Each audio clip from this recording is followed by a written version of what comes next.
എല്ലാവർക്കും കേരള PSC ട്രെൻഡ്സിലേക്ക് സ്വാഗതം.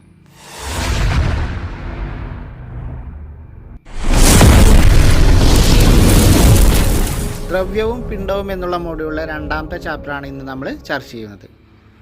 8ാം ക്ലാസ്സിലെ സയൻസിലെ തന്നെ 8ാമത്തെ ചാപ്റ്ററായ അളവുകളും യൂണിറ്റുകളും എന്നുള്ള ചാപ്റ്ററാണ് ഇതിൽ രണ്ടാമതായിട്ട് വരുന്നത്. ഇതിൽ ആദ്യത്തെ ചാപ്റ്റർ നമ്മൾ സെർച്ച് ചെയ്തതാണ് 8ാം ക്ലാസ്സിലെ 4ാമത്തെ ചാപ്റ്ററായിരുന്നു പദാർത്ഥത്തിൻ്റെ സ്വഭാവം എന്നുള്ള ചാപ്റ്റർ.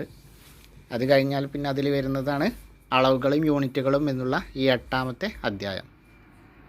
അപ്പോൾ ആദ്യ വീഡിയോ കാണാത്തവർ അത് കണ്ടതിന് ശേഷം ഇത് കാണുക. അപ്പോഴാണ് നിങ്ങൾക്ക് ആ തുടർച്ച ലഭിക്കുക. എൻ്റെ വീഡിയോ നിങ്ങൾക്ക് ഉപകാരപ്പെട്ടാൽ മാത്രം എൻ്റെ ചാനലൊന്ന് സബ്സ്ക്രൈബ് ചെയ്യുക. മറ്റുള്ളവർക്ക് ഉപകാരപ്പെടുമെന്ന ബോധ്യമുണ്ടെങ്കിൽ ഷെയർ ചെയ്ത് മറ്റുള്ളവരിലേക്ക് എത്തിക്കുക. നമുക്ക് നേരെ നമ്മുടെ വീഡിയോയിലേക്ക് പോവാം. ഈ ചാപ്റ്ററിൽ ആദ്യം തന്നെ ഇവിടെ ഒരു നോട്ടീസ് ബോർഡിലുള്ള ഒരു കാര്യങ്ങളാണ് കാണിക്കുന്നത്. നോട്ടീസ് എന്താണെന്ന് വെച്ചാൽ NCCയിൽ ചേരാൻ താല്പര്യമുള്ളവർ NCCയിൽ ചേരാൻ താല്പര്യമുള്ളവർ താഴെ പറയുന്ന ശാരീരിക യോഗ്യതയുള്ള വിദ്യാർത്ഥികൾ ജൂൺ 15 വൈകുന്നേരം 4 മണിക്ക് സ്കൂൾ ഗ്രൗണ്ട് റിപ്പോർട്ട് ചെയ്യേണ്ടതാണ്. ഉയരം 1.5 മീറ്റർ, തൂക്കം 48 കിലോഗ്രാം എന്ന് കൊടുത്തിട്ടുണ്ട്. അപ്പോൾ ഇതാണ് അളവുകളും യൂണിറ്റുകളും. അപ്പോൾ നീളം അഥവാ ലെങ്ത്ത്,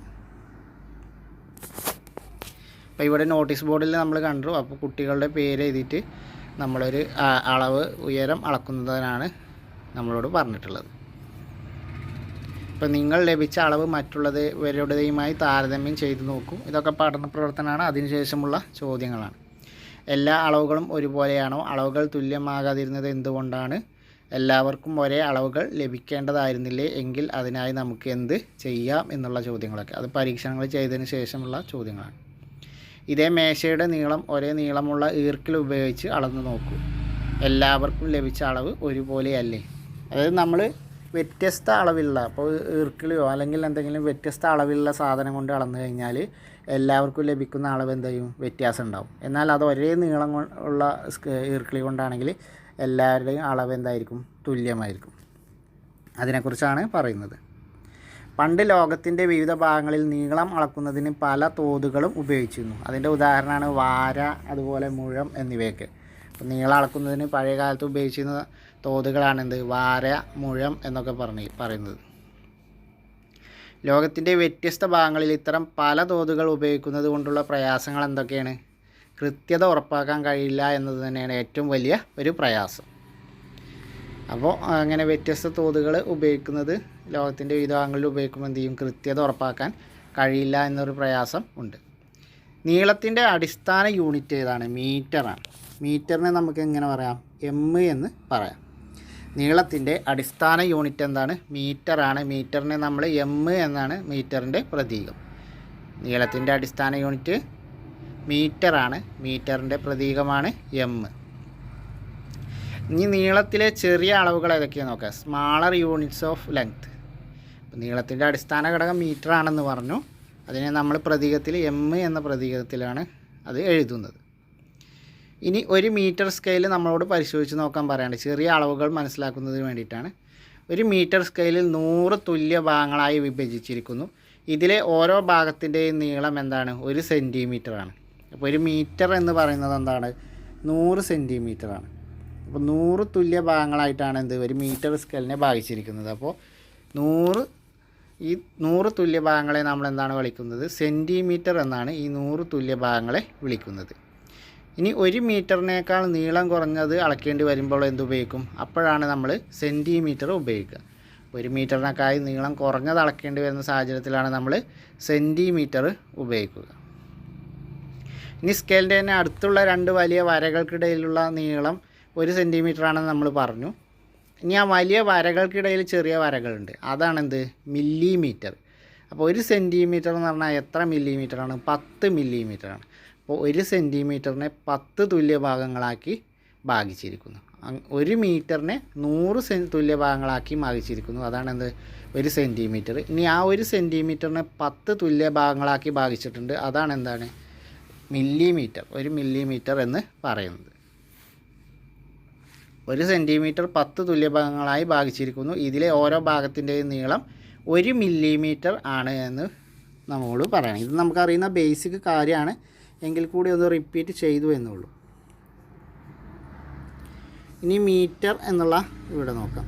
പ്ലാറ്റിനത്തിൽ 10% ഇറീഡിയം ചേർത്ത് നിർമ്മിച്ച് 0 ഡിഗ്രി സെൽഷ്യസിൽ ഫ്രാൻസിലെ അന്താരാഷ്ട്ര അളവ് തൂക്ക ബ്യൂറോയിൽ സൂക്ഷിച്ചിട്ടുള്ള മാതൃകാ ദണ്ഡിൽ രേഖപ്പെടുത്തിയിരിക്കുന്ന 2 അടയാളങ്ങൾക്കിടയിലുള്ള നീളമാണെന്ത്? 1 മീറ്റർ. അപ്പോൾ ഇൻ്റർനാഷണലായിട്ടുള്ള 1 മീറ്റർ എന്ന് പറയുന്നത് എന്താണ്? പ്ലാറ്റിനത്തിൽ 10% ഇറീഡിയം ചേർത്ത് നിർമ്മിച്ച് 0 ഡിഗ്രി സെൽഷ്യസിൽ ഫ്രാൻസിലെ അന്താരാഷ്ട്ര അളവ് തൂക്ക ബ്യൂറോയിൽ സൂക്ഷിച്ചിട്ടുള്ള മാതൃകാ ദണ്ഡിൽ രേഖപ്പെടുത്തിയ 2 അടയാളങ്ങൾക്കിടയിലെ നീളമാണെന്ത്? ആഗോളതലത്തിൽ 1 മീറ്ററായിട്ട് അംഗീകരിക്കുന്നത്. അപ്പോൾ അന്താരാഷ്ട്ര അളവ് തൂക്ക ബ്യൂറോ എവിടെയാണ്? ഫ്രാൻസിലാണ്. അന്താരാഷ്ട്ര അളവ് തൂക്ക ബ്യൂറോ ഫ്രാൻസിലാണ് സ്ഥിതി ചെയ്യുന്നത്. ഇതുമായി താരതമ്യം ചെയ്ത് തയ്യാറാക്കുന്ന സ്കെയിലിൻ്റെ നീളമാണെന്ത്? 1 മീറ്ററായി കണക്കാക്കുന്നത്. അപ്പോൾ ഈ അന്താരാഷ്ട്ര അളവ് തൂക്ക ബ്യൂറോ എന്താണ്? എവിടെയാണ്? ഫ്രാൻസിലാണ്. അപ്പോൾ അവിടെ സൂക്ഷിച്ച ആ ഒരു ദണ്ഡുകൾക്കിടയിലുള്ള നീളത്തിൻ്റെ അടിസ്ഥാനമാക്കിയിട്ടാണ് 1 മീറ്റർ എന്ന് പറയുന്നത്. പിന്നെ ഇതുമായിട്ട് താരതമ്യം ചെയ്തുകൊണ്ടാണ് എന്ത്? മീറ്റർ സ്കെയിൽ ഉണ്ടാക്കിയിരിക്കുന്നത്. പുതിയ നിർവചനം അനുസരിച്ച് എന്താണ്? മീറ്റർ എന്നത് ശൂന്യതയിൽ പ്രകാശം 1 സെക്കൻഡ് കൊണ്ട് സഞ്ചരിക്കുന്ന ദൂരമാണ്. കൂടുതൽ കൃത്യത ലഭിക്കുന്നതിന് വേണ്ടിയാണ് പുതിയ നിർവചനം ലഭിച്ചിട്ടുള്ളത്. അപ്പോൾ ഈ നമ്പർ ഓർത്ത് വെക്കുക. പുതിയ നിർവചനം അനുസരിച്ച് മീറ്റർ എന്നത് എന്താണ്? ശൂന്യതയിൽ പ്രകാശം സഞ്ചരിക്കുന്ന 1 സെക്കൻഡ് ദൂരമാണ്. അപ്പോൾ ഈ നമ്പർ ഒന്ന് നോട്ട് ചെയ്ത് വെക്കുക. അപ്പോൾ ഇതിന് വേണ്ടിയിട്ടാണ് എന്ത്? കൂടുതൽ കൃത്യത ലഭിക്കാനാണ് വേണ്ടിയിട്ടാണ് എന്ത്? പുതിയ ഈ നിർവചനം സ്വീകരിച്ചിട്ടുള്ളത്.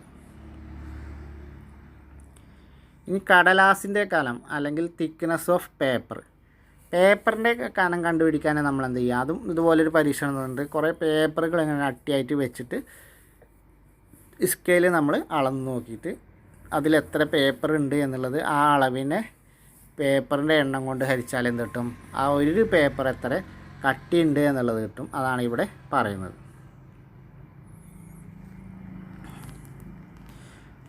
വളഞ്ഞ വരയുടെ നീളം, ലെങ്ത് ഓഫ് കർവ്ഡ് ലൈന്, നൂലും മീറ്റർ സ്കെയിലും ഉപയോഗിച്ചുകൊണ്ട് എന്ത് ചെയ്യും? വളഞ്ഞ വരയുടെ നീളം അളക്കുന്നത് എങ്ങനെയെന്ന് ലഭിച്ച വരയുടെ മുകളിൽ നൂൽ വെച്ച് അളക്കുകയാണ്. അപ്പോൾ വളഞ്ഞ വരയുടെ നീളം എങ്ങനെയാണ് അളക്കുക? ലഭിച്ച വരയുടെ മുകളിൽ നൂൽ വെച്ച് അളക്കുന്നു.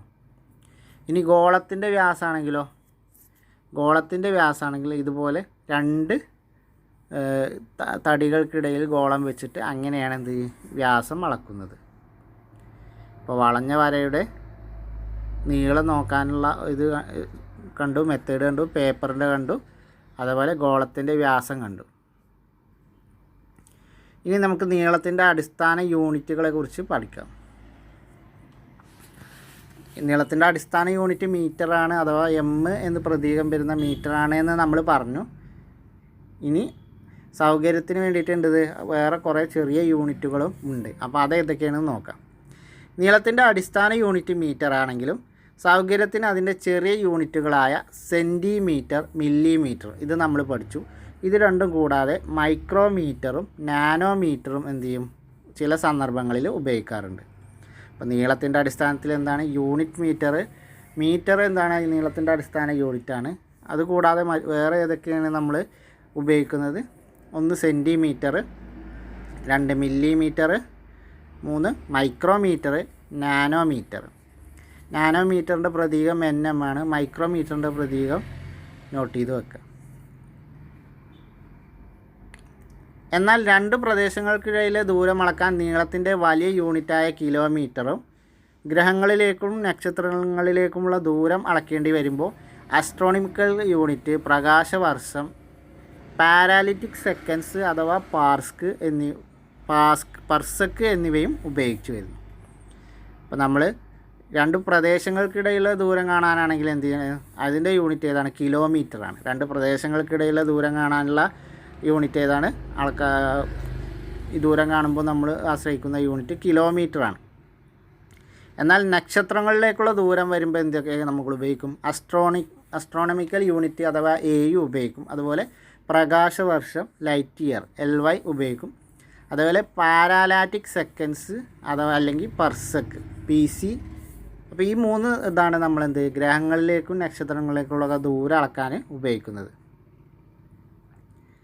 അപ്പോൾ ആ യൂണിറ്റുകൾ പ്രധാനമായിട്ടും ഓർത്തിരിക്കുക.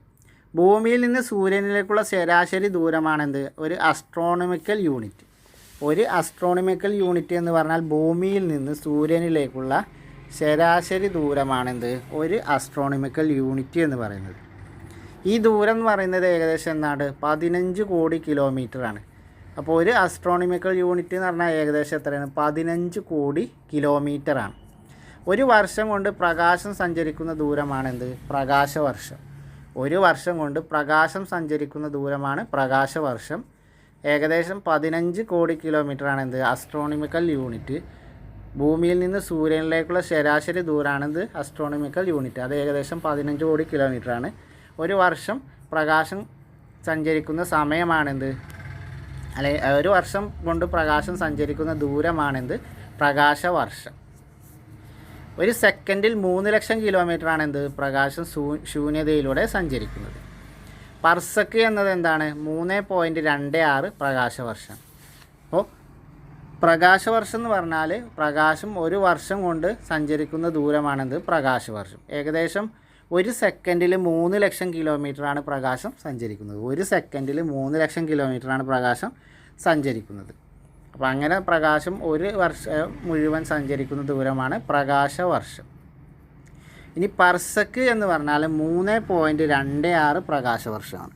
3.26 പ്രകാശവർഷമാണെന്ത് പർസക്ക് എന്നുള്ളത്. ഇനി അളവുകളും മൂല്യം മീറ്ററിലും എന്നുള്ള ഈ ഒരു ഇത് നോക്കാം. 1 കിലോമീറ്റർ എന്ന് പറഞ്ഞാൽ നമുക്കറിയാം 1000 മീറ്ററാണ്. അത് നമ്മളെങ്ങനെ എഴുതുക? 10⁻³ മീറ്റർ എന്ന് എഴുതും. അപ്പോൾ 1 കിലോമീറ്റർ എന്നുള്ളത് 10⁻³ മീറ്റർ എന്ന് എഴുതാം. ഇനി 1 സെൻറ്റിമീറ്റർ എന്നുള്ളത് 1/100 അല്ലെങ്കിൽ 1/10⁻² m എന്ന് എഴുതാം, അല്ലെങ്കിൽ 10⁻⁻² m. ഇനി 1 മില്ലിമീറ്റർ എന്നുള്ളത് 10⁻³ m എന്ന് എഴുതാം. ഒരു മൈക്രോമീറ്റർ എന്നുള്ളത് 10⁻⁻6 m എന്ന് എഴുതാം. ഒരു നാനോമീറ്റർ എന്നുള്ളത് 10⁻⁹ മീറ്റർ എന്ന് എഴുതാം. ഇത് പ്രധാനപ്പെട്ട പോയിൻ്റാണ്, നോട്ട് ചെയ്ത് വെക്കുക. മൂല്യം മീറ്ററിൽ എങ്ങനെ വരും എന്നുള്ളത്. അപ്പോൾ 1 കിലോമീറ്റർ എന്ന് പറഞ്ഞാൽ എന്താണ് 10⁻³ മീറ്ററാണ്.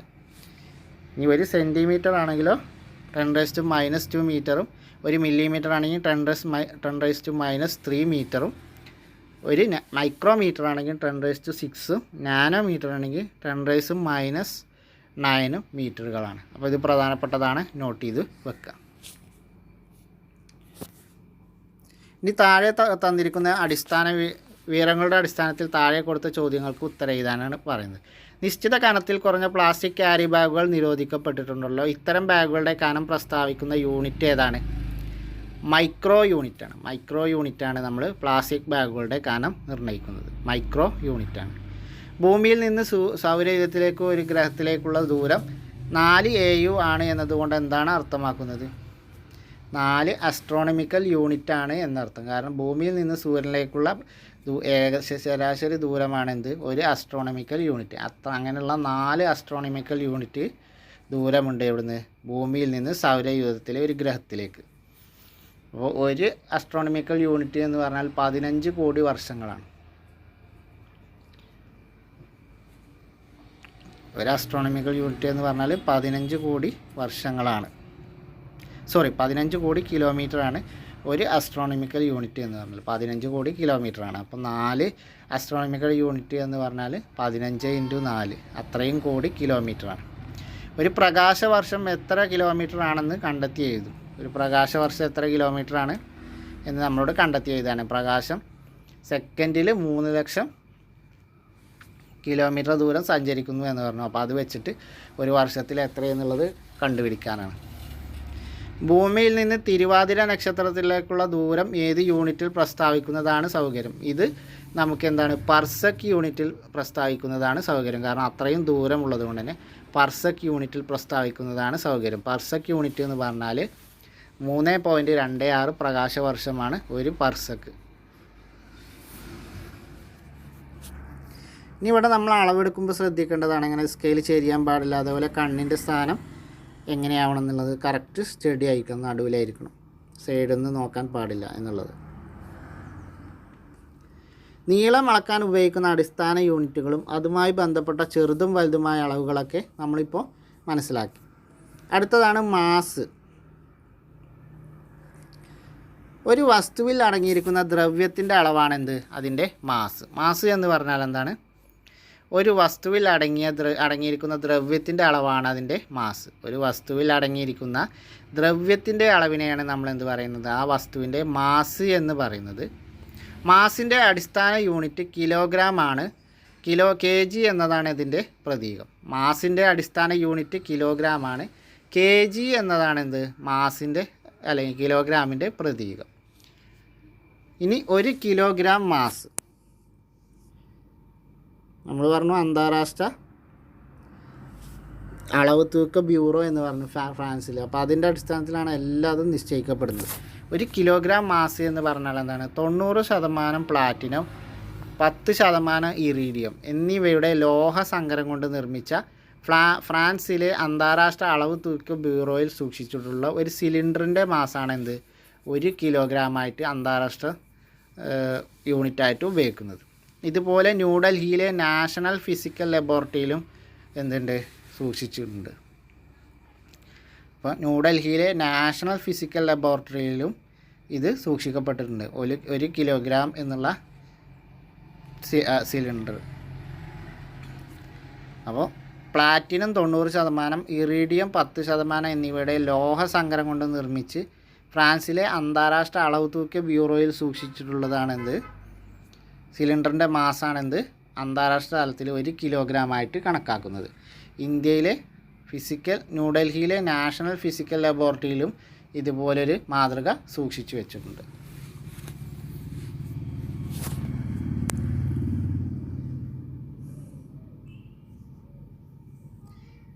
മാസ് അളക്കുന്നതിന് അടിസ്ഥാന യൂണിറ്റായ കിലോഗ്രാം കൂടാതെ ചെറുതും വലുതുമായ മറ്റു ചില യൂണിറ്റുകളും സൗകര്യാർത്ഥം ഉപയോഗിക്കാറുണ്ട്. മാസ് അളക്കുന്നതിന് അടിസ്ഥാന യൂണിറ്റുകളായ കിലോഗ്രാം കൂടാതെ വേറെ ഏതൊക്കെ യൂണിറ്റുകളും ചെറുതും വലുതുമായ വേറെയും കുറേ യൂണിറ്റുകൾ ഉപയോഗിക്കുന്നുണ്ട്.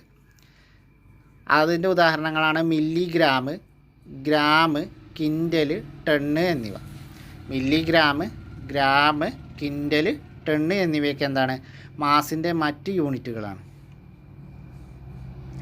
ഇനി അതിൻ്റെ അളവുകൾ കിലോഗ്രാമിൽ കണക്കാക്കുമ്പോൾ എങ്ങനെയാണ് വരിക എന്ന് നോക്കാം. 1 mg 1 മില്ലിഗ്രാം എന്ന് പറഞ്ഞാൽ എന്താണ്? 10⁻⁻6 kg ആണ്.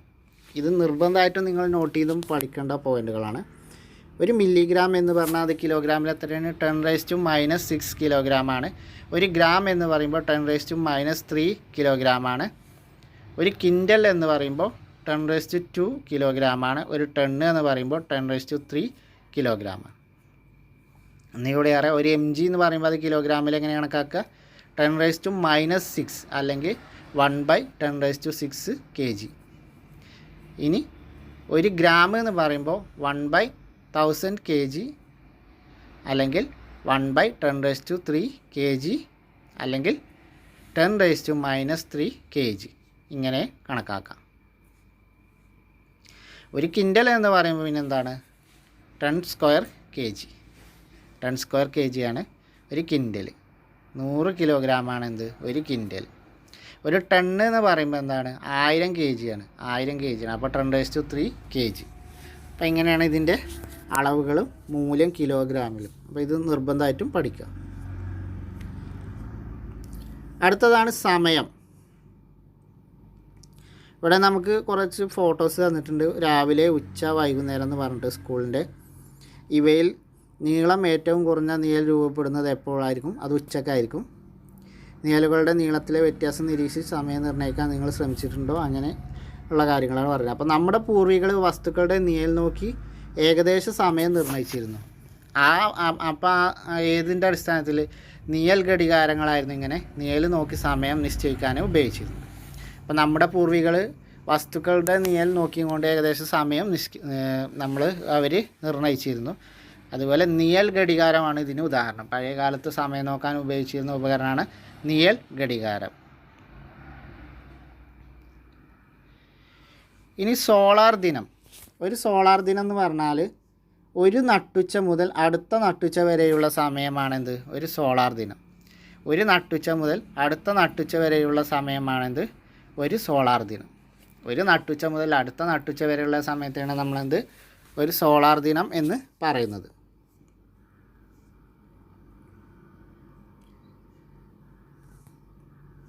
ഇനി നമുക്കത് എങ്ങനെയൊക്കെ സമയം കണക്കാക്കാം എന്നുള്ളത് പറഞ്ഞത്, മൊത്തം 24 ഒരു ദിവസത്തെ എങ്ങനെ 24 മണിക്കൂറായിട്ട് വിഭജിക്കാം.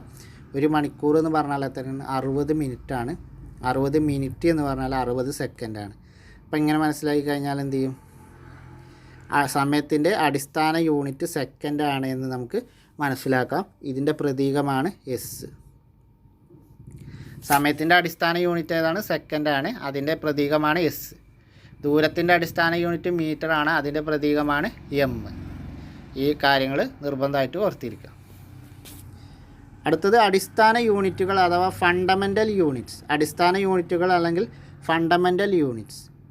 നീളം, മാസ്, സമയം എന്നിവയുടെ യൂണിറ്റുകൾ നിങ്ങൾ പരിചയപ്പെട്ടല്ലോ. പരസ്പരം ബന്ധമില്ലാതെ നിലനിൽക്കുന്നതും മറ്റു അളവുകൾക്ക് ഉപയോഗിച്ച് പ്രസ്താവിക്കാൻ പറ്റാത്തതുമായ കേവല അളവുകളാണെന്ത് അടിസ്ഥാന യൂണിറ്റുകൾ.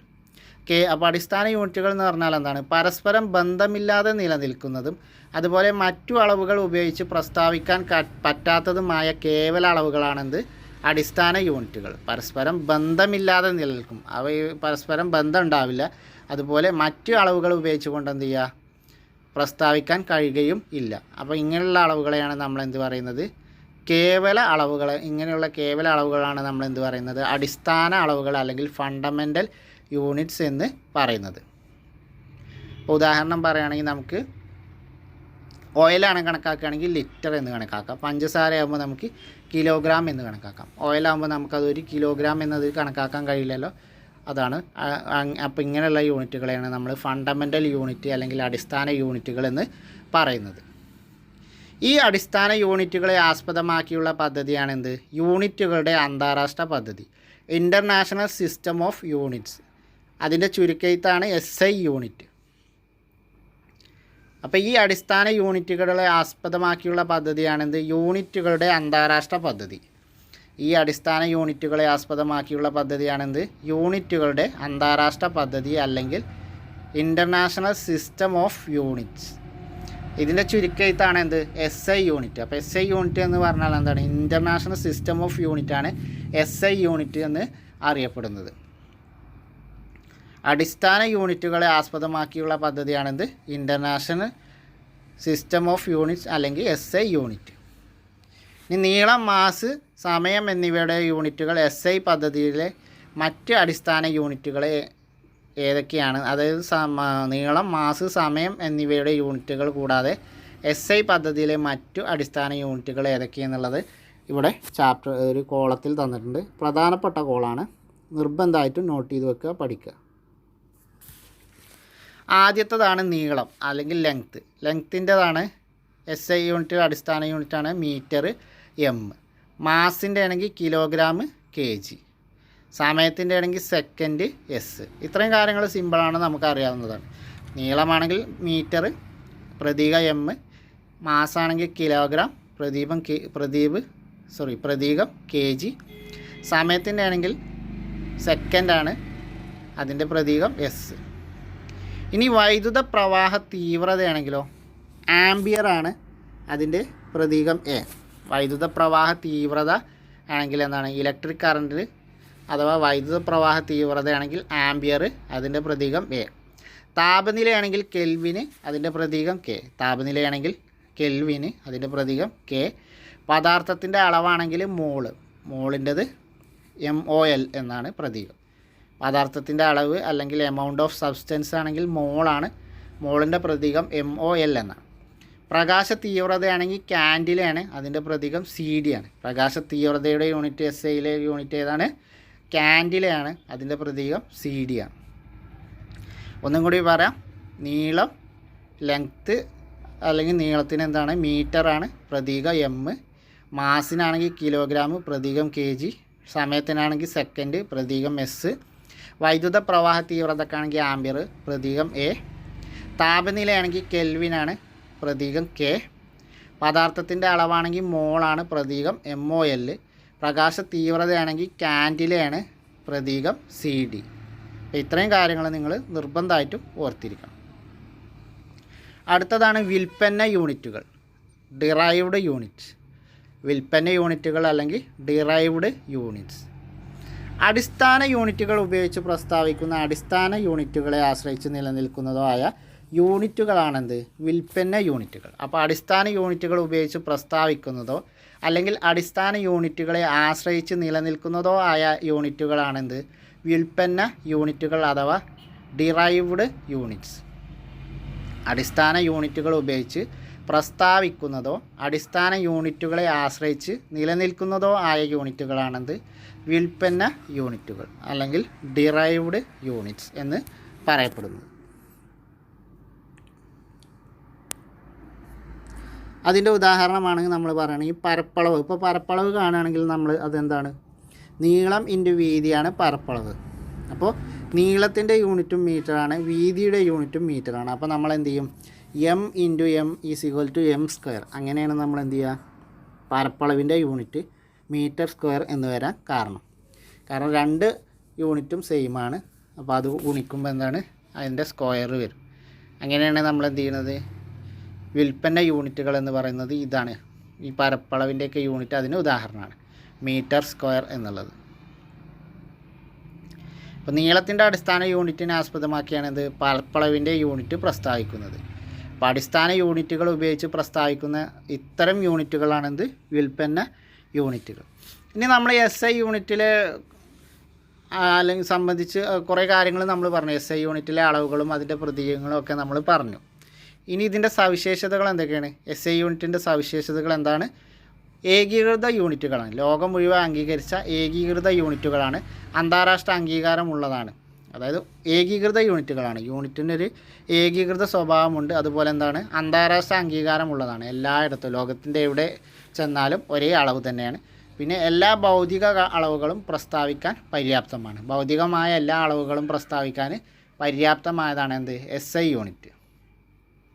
അതിൻ്റെ പ്രത്യേകതകളാണ്, സവിശേഷതകളാണ് പറയുന്നത്. ഏകീകൃത യൂണിറ്റാണ്, അന്താരാഷ്ട്ര അംഗീകാരമുള്ളതാണ്, എല്ലാ ഭൗതിക അളവുകളും പ്രസ്താവിക്കാൻ പര്യാപ്തവുമാണ്.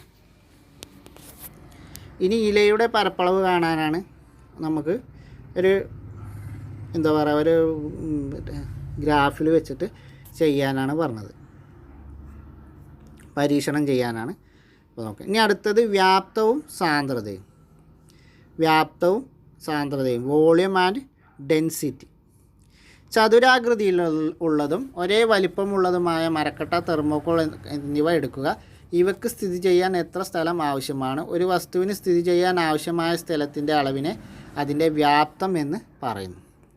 വ്യാപ്തം എന്ന് പറഞ്ഞാൽ ഒരു വസ്തുവിന് സ്ഥിതി ചെയ്യാൻ ആവശ്യമായ സ്ഥലത്തിൻ്റെ അളവാണെന്ത്? അതിൻ്റെ വ്യാപ്തം. ഒരു വസ്തുവിന് സ്ഥിതി ചെയ്യാൻ ആവശ്യമായ സ്ഥലത്തിൻ്റെ അളവാണെന്ത്? വ്യാപ്തം എന്ന് പറയുന്നത്. ഒരു വസ്തുവിന് സ്ഥിതി ചെയ്യാൻ ആവശ്യമായ സ്ഥലത്തിൻ്റെ അളവിനെയാണ് ആ വസ്തുവിൻ്റെ വ്യാപ്തം എന്ന് പറയുന്നത്. സമവാക്യം ഉപയോഗിച്ചുകൊണ്ട് വ്യാപ്തത്തിൻ്റെ യൂണിറ്റ് നമുക്ക് കണക്കാക്കാമെന്ന് പറഞ്ഞു. വ്യാപ്തത്തിൻ്റെ യൂണിറ്റ് എന്താണ്? മീറ്റർ ക്യൂബാണ്. വ്യാപ്തത്തിൻ്റെ യൂണിറ്റ് മീറ്റർ ക്യൂബാണ്. ഇതൊരു വിൽപ്പന്ന യൂണിറ്റാണ്. അത് വിൽപ്പന്ന യൂണിറ്റാണ്, നമ്മൾ നേരത്തെ പഠിച്ചതാണ്. വ്യാപ്തത്തിൻ്റെ യൂണിറ്റ് ഏതാണ്? മീറ്റർ ക്യൂബാണ്.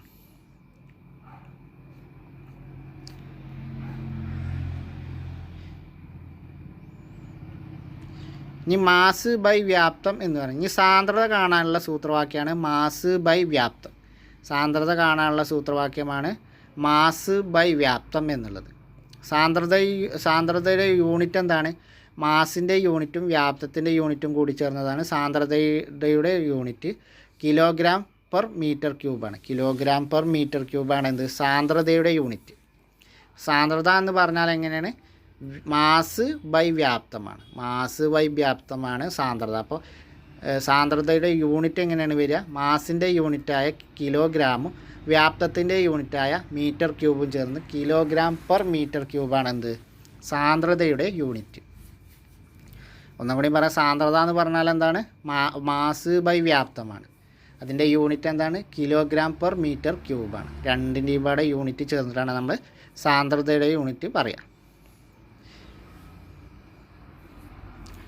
2 ജാറുകളിലായി പകുതിയിലും അല്പം കുറവായി തുല്യ അളവ് ജലം, ഉപ്പിൻ്റെ പൂരിത ലായനിയും എടുക്കുക. നമ്മൾ ഇതിൻ്റെ സാന്ദ്രത ടെസ്റ്റ് ചെയ്യാതെ പരീക്ഷണം ചെയ്യാനാണ് പറയുന്നത്.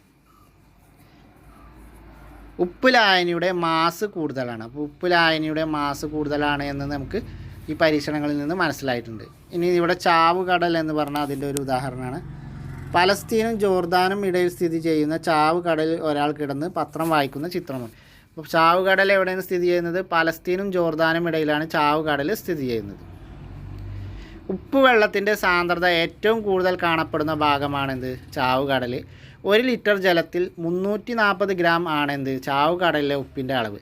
1 ലിറ്റർ സാധാരണ കടൽ ജലത്തിൽ അത് എത്രയാണ്? വെറും 35 ഗ്രാം മാത്രമാണ്. ആ സമയത്ത് 1 ലിറ്റർ ജലത്തിൽ 340 ഗ്രാം ആണെന്ത്? ഇതിൻ്റെ ചാവ് കടലിലെ ഉപ്പിൻ്റെ അളവ്. അതുകൊണ്ടാണ് എന്ത്? പൊങ്ങിക്കിടക്കുന്നത്.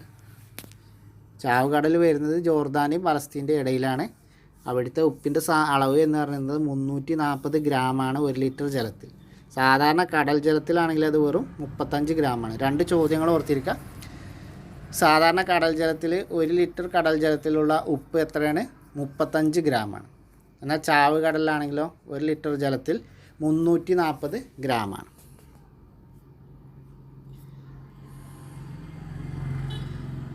ഇനി ഉപ്പ് ലായനിക്ക് പകരം ഒരു ജാറിൽ മണ്ണെണ്ണ എടുത്ത് അതിലേക്ക് ജലം ഒഴിച്ച് നോക്കൂ, എന്ത് നിരീക്ഷിക്കുന്നു? പിന്നെ പെട്രോൾ, ഡീസൽ തുടങ്ങിയ ദ്രാവകങ്ങൾക്ക് തീപിടിച്ചാൽ വെള്ളം ഉപയോഗിച്ച് അണക്കാൻ ശ്രമിക്കരുത്. എന്താണ് കാരണം? കാരണം പിന്നെ വെള്ളത്തിന് സാന്ദ്രത കൂടുതലും പെട്രോൾ, മണ്ണെണ്ണക്കൊക്കെ സാന്ദ്രത കുറവായതുകൊണ്ട് അത് പൊങ്ങിക്കിടക്കും. അതിൻ്റെ ഫലമായി കത്തൽ കൂടുകയും ചെയ്യും. ഇനി നമ്മൾ യൂണിറ്റ് എഴുതുമ്പോൾ ശ്രദ്ധിക്കേണ്ട കുറച്ച് കാര്യങ്ങളാണ്. ഒരു 4-5 കാര്യങ്ങളുണ്ട്. 5 അല്ല, മൊത്തം 10 കാര്യങ്ങളാണ് ഉള്ളത്. യൂണിറ്റ് എഴുതുമ്പോൾ ശ്രദ്ധിക്കേണ്ട കാര്യങ്ങളാണ് 10 കാര്യങ്ങളാണ്. നോട്ട് ചെയ്ത് വെക്കുക. യൂണിറ്റുകളുടെ പ്രതീകങ്ങൾ സാധാരണയായി ഇംഗ്ലീഷ് അക്ഷരമാലയിലെ ചെറിയ അക്ഷരങ്ങൾ ഉപയോഗിച്ചാണ് എഴുതേണ്ടത്. അപ്പോൾ യൂണിറ്റുകളുടെ പ്രതീകങ്ങൾ നമ്മൾ എഴുതുമ്പോൾ എപ്പോഴും എന്ത് ചെയ്യാണ്? ഇംഗ്ലീഷ് അക്ഷരമാലയിലെ അക്ഷരങ്ങൾ ഉപയോഗിച്ചുകൊണ്ടാണ് എഴുതേണ്ടത്. ചെറിയ അക്ഷരം ഉപയോഗിച്ചുകൊണ്ടാണ് എഴുതേണ്ടത്. എല്ലായിടത്തും അല്ല, ചില സന്ദർഭങ്ങളിൽ. അതിൻ്റെ ഉദാഹരണമാണ് മീറ്റർ എന്ന് എഴുതുമ്പോൾ എം എന്ന് സ്മാൾ ലെറ്റർ എഴുതും. സെക്കൻഡ് എന്ന് എഴുതുമ്പോൾ എസ് സ്മാൾ ലെറ്റർ എഴുതും. കിലോഗ്രാം എന്ന് എഴുതുമ്പോൾ kg എന്ന് സ്മാൾ ലെറ്ററിൽ എഴുതും. എന്നാൽ ചില സന്ദർഭങ്ങളിൽ യൂണിറ്റിൻ്റെ പ്രതീകങ്ങൾ ഇംഗ്ലീഷ് അക്ഷരമാലയിലെ വലിയ അക്ഷരങ്ങൾ ഉപയോഗിച്ച് എഴുതേണ്ടതുണ്ട്. അതിൻ്റെ കാരണം എന്താണ്? വ്യക്തിയുടെ പേരിൽ നിന്ന് ഉടലെടുത്ത യൂണിറ്റുകളാണെന്ത്? ഇപ്രകാരം എഴുതേണ്ടത്. അതിൻ്റെ ഉദാഹരണമാണ് അലസാൻഡ്രോ വോൾട്ടോയുടെ പേരിൽ നിന്ന് രൂപം കൊണ്ട അളവുകളായ അളവ് യൂണിറ്റായ വോൾട്ട്. പൊട്ടൻഷ്യൽ വ്യത്യാസത്തിൻ്റെ അളവ് യൂണിറ്റാണെന്ത്? വോൾട്ട്. വോൾട്ട് എന്ന് എഴുതുമ്പോൾ ക്യാപിറ്റൽ ലെറ്ററിലാണ് വി എന്ന് എഴുതേണ്ടത്. കാരണം അലസാൻഡ്രോ വോൾട്ട് എന്ന പേരിൽ നിന്നുണ്ടായ യൂണിറ്റാണ് അത്. അതുപോലെ ബ്ലൈസ് പാസ്കലിൻ്റെ പേരിൽ നിന്നുണ്ടായ മർദ്ദത്തിൻ്റെ യൂണിറ്റായ പാസ്കൽ എഴുതുമ്പോഴും PA എന്നുള്ളതിലെ P എന്ന് നമ്മൾ ക്യാപിറ്റലിൽ എഴുതണം. അത് പേരിൽ നിന്ന് വന്നതാവുണ്ട്. അതേപോലെ ഐസക് ന്യൂട്ടൻ്റെ ബലത്തിൻ്റെ അളവായ ന്യൂട്ടൺ എന്നുള്ളത് യൂണിറ്റ് എഴുതുമ്പോഴും N എന്നുള്ളത് ക്യാപിറ്റലായിട്ട് എഴുതാം. അപ്പോൾ നമ്മൾ ഈ ഒരു സന്ദർഭങ്ങളിലൊക്കെ ബാക്കിയുള്ളിടത്തൊക്കെ നമ്മൾ യൂണിറ്റ് എഴുതുമ്പോൾ എപ്പോഴും പ്രതീകം സ്മാൾ ലെറ്ററിലാണ് എഴുതേണ്ടത്. ഈ 3 സന്ദർഭങ്ങൾ വോൾട്ട്, പാസ്കൽ, ന്യൂട്ടൺ എന്നൊക്കെ എഴുതുമ്പോൾ N എന്നാണ് എഴുതേണ്ടത്. ഈ കോളത്തിലെ പ്രധാന ചോദ്യങ്ങളാണ്. വോൾട്ടതയുടെ യൂണിറ്റ് പൊട്ടൻഷ്യൽ വ്യത്യാസത്തിൻ്റെ യൂണിറ്റ് ഏതാണ്? വോൾട്ടാണ്. ഇത് ആരുടെ പേരിൽ നിന്നാണ് വന്നത് എന്ന് ചോദിച്ചാൽ അലക്സാൻഡ്രോ വോൾട്ട എന്ന പേരിൽ നിന്നാണ് പൊട്ടൻഷ്യൽ വ്യത്യാസത്തിൻ്റെ യൂണിറ്റായ വോൾട്ട് വന്നത്. അതേപോലെ മർദ്ദത്തിൻ്റെ യൂണിറ്റായ പാസ്കൽ വന്നത് ആരുടെ പേരിൽ നിന്നാണ്? ബ്ലൈസ് പാസ്കലിൻ്റെ പേരിൽ നിന്നാണ്. ബലത്തിൻ്റെ യൂണിറ്റായ ന്യൂട്ടൺ വന്നത് സർ ഐസക് ന്യൂട്ടൻ്റെ പേരിൽ നിന്നാണ്. ഇനി 3ാമത്തെ മാനദണ്ഡമാണ് പ്രതീകത്തിന് പകരം യൂണിറ്റുകളുടെ പേര് എഴുതുമ്പോൾ ഇംഗ്ലീഷിലെ വലിയ അക്ഷരം ഉപയോഗിക്കാൻ പാടില്ല. നമ്മൾ പ്രതീകത്തിന് പകരം യൂണിറ്റുകളുടെ പേര് എഴുതുമ്പോൾ എന്ത് ചെയ്യും? വലിയ അക്ഷരം എഴുതാൻ പാടില്ല. അപ്പോൾ നമ്മൾ യൂണിറ്റുകളുടെ പേര് എഴുതുമ്പോഴും ചെറിയ അക്ഷരം തന്നെയാണ്. ഉദാഹരണം പറയുകയാണെങ്കിൽ കെൽവിൻ, ന്യൂട്ടൺ അങ്ങനെ യൂണിറ്റുകളുടെ ഫുൾ എഴുതുമ്പോൾ പ്രതീകം എഴുതാതെ ഫുൾ എഴുതുമ്പോഴും എന്ത് ചെയ്യണം? ചെറിയ അക്ഷരമാണ് ഉപയോഗിക്കേണ്ടത്. ഇനി പ്രതീകങ്ങളുടെ ബഹുവചനം ഉപയോഗിക്കാൻ പാടില്ല. അതുപോലെ പ്രതീകങ്ങളുടെ ബഹുവചനങ്ങൾ ഉപയോഗിക്കാൻ പാടില്ല. ഇപ്പോൾ 10 kg എന്ന് എഴുതാം, 10 kgs എന്ന് ഒരിക്കലും എഴുതരുത്. 75 സെൻറ്റിമീറ്റർ എന്നത് എഴുതാം, എന്നാൽ 75 സെൻറ്റിമീറ്റേഴ്സ് എന്നുള്ളത് എസ് ബഹുവചനമാക്കി എഴുതാൻ പാടില്ല. അടുത്തതാണ്, ഒരു വാക്യത്തിൻ്റെ അവസാനത്തിലല്ലാതെ പ്രതീകത്തിന് ശേഷം കുത്ത്, കോമ തുടങ്ങിയ ചിഹ്നങ്ങൾ ഉപയോഗിക്കാൻ പാടില്ല. അപ്പോൾ നമ്മൾ ഒരു പ്രതീകത്തിൻ്റെ ശേഷം ഒരു സെൻറ്റൻസിൻ്റെ അവസാനമാണെങ്കിൽ കുഴപ്പമില്ല, അല്ലാത്ത സന്ദർഭങ്ങളിൽ കുത്ത്, കോമ എന്നിവയൊന്നും ഉപയോഗിക്കാൻ പാടില്ല. ഇപ്പോൾ ഉദാഹരണം, മേശയുടെ നീളം 75 സെൻറ്റിമീറ്റർ ആണ് എന്ന് കഴിഞ്ഞിട്ട് നമുക്ക് കൊടുക്കാം. എന്നാൽ മേശയുടെ നീളം 75 സെൻറ്റിമീറ്റർ എന്ന് എഴുതുന്നിടത്ത് നമുക്ക് കുത്ത് കൊടുക്കാൻ പാടില്ല. വ്യുൽപ്പന്ന യൂണിറ്റുകളുടെ പ്രതീകങ്ങൾ എഴുതുമ്പോൾ ഹരണം സൂചിപ്പിക്കുന്നതിനായി ഒരു ചെരിഞ്ഞ വര ഉപയോഗിക്കും. ഒരു വ്യുൽപ്പന്ന യൂണിറ്റിൽ ഒന്നിൽ കൂടുതൽ ചെരിഞ്ഞ വരകൾ ഉപയോഗിക്കാൻ പാടില്ല. അപ്പോൾ വ്യുൽപ്പന്ന യൂണിറ്റുകൾ എഴുതുമ്പോൾ നമ്മളെപ്പോഴും ഹരണചിഹ്നമായ ഒരു അതിൻ്റെ ബൈ മാർക്ക് ഉപയോഗിക്കും. അപ്പോൾ മീറ്റർ അല്ലെങ്കിൽ പെർ എന്നുള്ളത് മീറ്റർ പെർ സെക്കൻഡ് സ്ക്വയർ, ഉദാഹരണം എന്ന് പറയുകയാണെങ്കിൽ മീറ്റർ പെർ സെക്കൻഡ് സ്ക്വയർ. നമ്മളെന്ത് ചെയ്യാം? 2 വരകൾ ഉപയോഗിക്കാൻ പാടില്ല. അപ്പോൾ 2 ഹരണത്തിൻ്റെ വരകൾ 2 തവണ ഉപയോഗിക്കാൻ പാടില്ല, ഒരു തവണയേ ഉപയോഗിക്കാൻ പാടുള്ളൂ. അതെവിടെയാണ് ഉപയോഗിക്കേണ്ടത്? വ്യുൽപ്പന്ന യൂണിറ്റുകൾ എഴുതുമ്പോഴാണ് അത് ഉപയോഗിക്കേണ്ടത്. മറ്റ് യൂണിറ്റുകളുടെ ഗുണിതങ്ങളായി പ്രസ്താവിക്കപ്പെടുന്ന വ്യുൽപ്പന്ന യൂണിറ്റുകൾ എഴുതുമ്പോൾ അവയ്ക്കിടയിൽ കുത്തിടുകയോ അല്ലെങ്കിൽ സ്പേസ് നൽകുകയോ ചെയ്യേണ്ടതാണ്. ഇനി മറ്റ് യൂണിറ്റുകളുടെ ഗുണിതങ്ങളായി പ്രസ്താവിക്കപ്പെടുന്ന വ്യുൽപ്പന്ന യൂണിറ്റുകൾ എഴുതുമ്പോൾ എന്ത് ചെയ്യണം?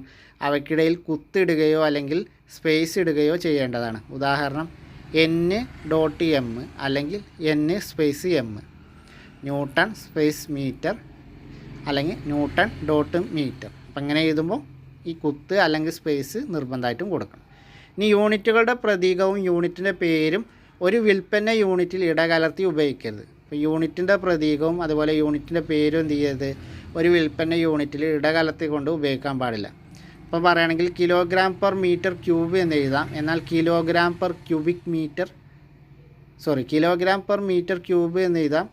അതുപോലെ കിലോഗ്രാം പെർ ക്യൂബിക് മീറ്റർ എന്നും എഴുതാം. എന്നാൽ കിലോഗ്രാം ക്യൂബിക് മീറ്റർ എന്ന് എഴുതാൻ പാടില്ല, കിലോഗ്രാം പെർ മീറ്റർ ക്യൂബ് എന്നും എഴുതാൻ പാടില്ല. രണ്ടും തെറ്റാണ്. K G per metre cube എന്ന് എഴുതാം. അതേപോലെ കിലോഗ്രാം പെർ ക്യൂബിക് മീറ്റർ എന്നും എഴുതാം. എന്നാൽ K G per cubic metre എന്ന് അങ്ങനെ എഴുതാൻ പാടില്ല, കിലോഗ്രാം പെർ മീറ്റർ ക്യൂബ് എന്നും എഴുതാൻ പാടില്ല. മിക്സാക്കി എഴുതാൻ പാടില്ല. യൂണിറ്റിലെ പ്രതീകവും യൂണിറ്റിൻ്റെ പേരും ഒരു വ്യുൽപ്പന്ന യൂണിറ്റിൽ എന്ത് ചെയ്യുക? ഇടകലർത്തി എഴുതാൻ പാടില്ല. പ്രതീകമാണെങ്കിൽ മുഴുവൻ പ്രതീകം എഴുതുക, അതേപോലെ പേരാണെങ്കിലോ മുഴുവൻ പേരും എഴുതുക. അളവുകളുടെ മൂല്യമായി ചേർത്ത് യൂണിറ്റിൽ എഴുതുമ്പോൾ അവയ്ക്കിടയിൽ ഒരു സ്പേസ് നൽകേണ്ടതാണ്.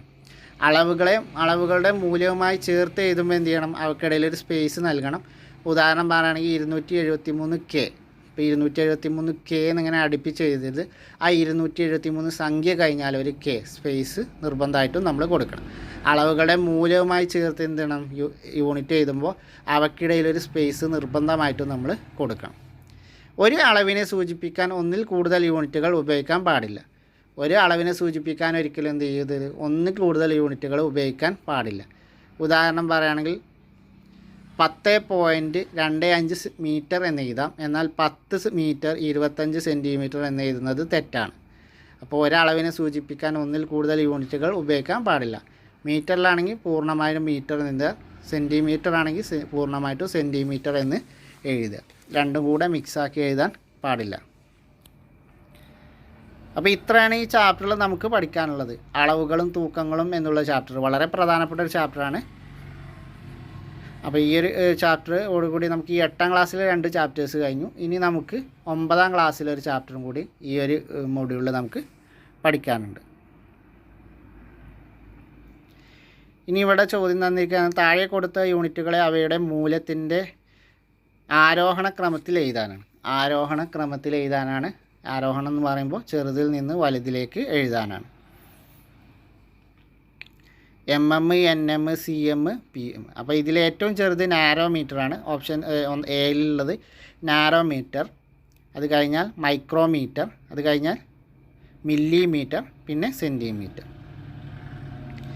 ഇനി അടുത്തതാണെങ്കിലോ, അടുത്തതിലാണെങ്കിൽ ഏറ്റവും ചെറുതിൽ നിന്ന് വലുതിലേക്ക് ആരോഹണ ക്രമത്തിൽ എഴുതാനാണ്. അപ്പോൾ ഏറ്റവും ചെറുത് ഏതാണ്? 1 മീറ്റർ, 1 സെൻറ്റിമീറ്റർ, 1 കിലോമീറ്റർ, 1 മില്ലിമീറ്റർ. ഏറ്റവും ചെറുത് 1 മില്ലിമീറ്ററാണ്. അത് കഴിഞ്ഞാൽ 1 സെൻറ്റിമീറ്ററാണ്. അത് കഴിഞ്ഞാൽ 1 മീറ്ററാണ്. അത് കഴിഞ്ഞാൽ 1 കിലോമീറ്ററാണ്. താഴെ പറയുന്ന യൂണിറ്റുകളിൽ കൂട്ടത്തിൽ പെടാത്തത് ഏത്? kg, mg, g, mm. Option എയിൽ യൂണിറ്റുകളുടെ കൂട്ടത്തിൽ പെടാത്തത് ഏതാണ്? kg, mg, g, m. Kilogram, milligram, gram.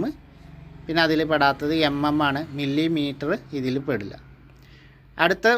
അടുത്ത ബിയിൽ മില്ലിമീറ്റർ, മൈക്രോമീറ്റർ, കിലോമീറ്റർ, mg. ഇതിൽ പെടാത്തത് മില്ലിഗ്രാമാണ്. മില്ലിമീറ്ററും മൈക്രോമീറ്ററും കിലോമീറ്ററും ഒക്കെ എന്താണ്? ദൂരത്തിൻ്റെയാണ്. മില്ലിഗ്രാം എന്നുള്ളത് മാസിൻ്റെയും അളവ് യൂണിറ്റാണ്. അപ്പോൾ ഇതുപോലെ പഠന പ്രവർത്തനത്തിൻ്റെ ഭാഗമായിട്ട് വന്നതാണ്. അപ്പോൾ ഇത്രയാണ് നമുക്ക് ഈ ഒരു ചാപ്റ്ററിൽ പഠിക്കാനുള്ളത്. വളരെ പ്രധാനപ്പെട്ട ഒരു ചാപ്റ്ററാണ്. ഇതിൽ നമ്മൾ നോട്ട് ചെയ്യേണ്ട പോയിൻ്റുകളാണ്. ഒന്നാമത്തത് ഈ ഒരു കോളം, വ്യക്തിയുടെ പേര്, അതേപോലെ അളവുകൾ, യൂണിറ്റ്, അതിൻ്റെ പ്രതീകം. അത് പൊട്ടൻഷ്യൽ വ്യത്യാസത്തിൻ്റെ യൂണിറ്റായ വോൾട്ട് കണ്ടുപിടിച്ചത് അല്ലെങ്കിൽ അതാരുടെ പേരിൽ നിന്നാണെന്ന് ചോദിച്ചാൽ അലസാൻഡ്രോ വോൾട്ട. അതേപോലെ ബ്ലൈസ് പാസ്കൽ, മർദ്ദത്തിൻ്റെ യൂണിറ്റ് പാസ്കൽ, ബലത്തിൻ്റെ യൂണിറ്റ് ന്യൂട്ടൺ, ഐസക് ന്യൂട്ടൺ. അത് നിർബന്ധമായിട്ടും പഠിക്കണം. പിന്നെ ഈ ചാപ്റ്ററിൽ അടുത്ത് നോട്ട് ചെയ്യേണ്ട പോയിൻ്റാണ് ഇവിടെ വരുന്ന ഇൻ്റർനാഷണൽ അളവുകളുടെ ഒരു കോളുണ്ട്. അടിസ്ഥാന അളവുകളും അവയുടെ SI യൂണിറ്റുകളും എന്നുള്ള ഈ ഒരു കോളവും വളരെ പ്രധാനപ്പെട്ടതാണ്. ഇത് നിർബന്ധമായിട്ടും നിങ്ങൾ പഠിച്ചു പോകുക തന്നെ വേണം. നീളം, മാസ്, സമയം, വൈദ്യുത പ്രവാഹ തീവ്രത, താപനില, പദാർത്ഥത്തിൻ്റെ അളവ്, പ്രകാശ തീവ്രത. നിങ്ങൾ പ്രീവിയസ് ക്വസ്റ്റ്യൻ എടുത്ത് നോക്കിയാൽ അറിയാം ഈ ഒരു കോളത്തിൽ നിന്നാണ് അത് വന്നിട്ടുള്ളത്. അതുപോലെ തന്നെ അടുത്ത ഒരു ഇതാണ് ഈ ഒരു കോളം. അളവുകൾ, അതിൻ്റെ മൂല്യം കിലോഗ്രാമിൽ. 1 mg = 10 - 6 kg. 1 gram = 10 - 3 kg. 1 quintal 10 - 2 kg. 1 ton 10 - 3 kg. ഇനി അടുത്തൊരിത് ഈ ഒരു മൂല്യം മീറ്ററിലുള്ളത് 100 മീറ്റർ 1000 മീറ്റർ എന്ന് പറയുമ്പോൾ 10 - 3 മീറ്റർ. 100 മീറ്റർ എന്ന് പറയുമ്പോൾ 10 - -2 മീറ്റർ. 1000 metre 1/100 metre. 1/1000 മീറ്റർ എന്ന് പറയുമ്പോൾ 10 - -3 മീറ്റർ. 1/10,000 മീറ്റർ എന്ന് പറയുമ്പോൾ 10 - 6 മീറ്റർ. അതുപോലെ 10 - -9 മീറ്റർ. ഇതും നിങ്ങൾ നിർബന്ധമായിട്ടും പഠിച്ചിരിക്കണം. പിന്നെ ഇതിലുള്ള ഈ ഒരു അടിസ്ഥാന യൂണിറ്റുകൾ, അതുപോലെ ആസ്ട്രോണമിക്കൽ യൂണിറ്റ് എന്ന് പറയുമ്പോൾ ഏകദേശം ഭൂമിയിൽ നിന്ന് സൂര്യനിലേക്കുള്ള ശരാശരി ദൂരം, അത് ഏകദേശം എന്താണ് 15 കോടി കിലോമീറ്ററാണ് എന്നുള്ളത് നോട്ട് ചെയ്ത് വെക്കുക. അടുത്തതാണ് അതിലുള്ളത് പ്രകാശവർഷം. ഒരു വർഷം പ്രകാശം സഞ്ചരിക്കുന്ന സമയമാണെന്ത് അല്ലെങ്കിൽ ദൂരമാണെന്ത്? പ്രകാശവർഷം. പ്രകാശം സെക്കൻഡിൽ 3 ലക്ഷം കിലോമീറ്റർ സഞ്ചരിക്കും എന്നുള്ളത് നോട്ട് ചെയ്യുക. അടുത്തത് പാസ്കൽ എന്ന് പറയുമ്പോൾ 3.26 പ്രകാശവർഷം എന്നുള്ള കാര്യങ്ങളും നോട്ട് ചെയ്യുക. ഇത്രയും പ്രധാനപ്പെട്ട പോയിന്റുകൾ നിങ്ങൾ നിർബന്ധമായിട്ടും നോട്ട് ചെയ്യണം. കാരണം പ്രീവിയസ് ക്വസ്റ്റ്യൻ ഒരുപാട് വന്ന ഭാഗങ്ങളാണ് ഞാനീ പറഞ്ഞത്. അപ്പോൾ ഇത്രയാണ് നമുക്ക് ഈ ഒരു ചാപ്റ്ററിൽ പഠിക്കാനുള്ളത്. അപ്പോൾ എല്ലാവരും നന്നായിട്ട് പഠിക്കുക. നമ്മൾ SCERT സീരീസ് നിങ്ങൾക്കൊക്കെ ഉപകാരം ഉണ്ടാവും എന്ന് കരുതുന്നു, ഉപകാരപ്പെടുന്നു എന്ന് കരുതുന്നു. ഇന്നലെ കഴിഞ്ഞ സിവിൽ എക്സൈസ് ഓഫീസർ പരീക്ഷയിലൊക്കെ നമ്മുടെ SCERT ചാപ്റ്റർ ഒരുപാട് പേർക്ക് ഉപകാരപ്പെട്ടു എന്ന് അറിയാൻ കഴിഞ്ഞതിൽ സന്തോഷം. പക്ഷേ ഇന്നലത്തെ പരീക്ഷ നിങ്ങൾ നോക്കണ്ട, അതൊരു +2 ലെവൽ പരീക്ഷ ആയതുകൊണ്ട് തന്നെ കുറച്ച് ആ ലെവലിൽ NCERT ചോദ്യങ്ങൾ കൂടി വന്നിട്ടുണ്ട്. അതുകൊണ്ടാണ് നിങ്ങൾ ക്വസ്റ്റ്യൻ കാണുമ്പോൾ കുറച്ച് കോംപ്ലിക്കേറ്റഡായി തോന്നുന്നത്.